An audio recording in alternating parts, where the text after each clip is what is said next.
Hello guys! Ngayon tuturuan ko kayo kung paano gawing avatar ang like reaction sa Messenger. Una, pumunta ng Messenger. Then, ayan.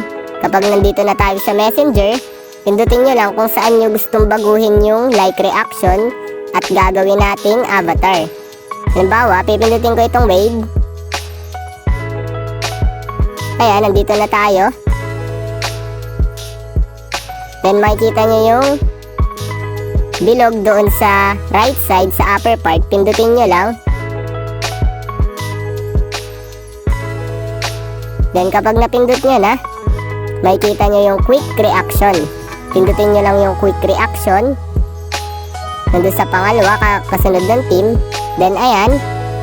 Then ayan, napindut na natin. Makikita nyo naman dito sa baba yung avatar na nakasulat. Pindutin nyo yung avatar. Then ayan, nandito na tayo. Mamimili na lang kayo kung anong gusto nyong ipalit dun sa like. Ayan, marami naman kayong papamilian dyan kung anong gusto nyong ipalit dun sa like reaction. Ayan, pinili ko ay itong kaunahan. Ayan, makikita nyo naman na hindi na like reaction yung nakalagay. Avatar na. Ayan. Ganun lang kadali magpalit ng like reaction.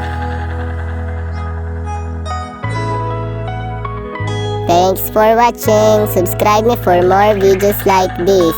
Thank you.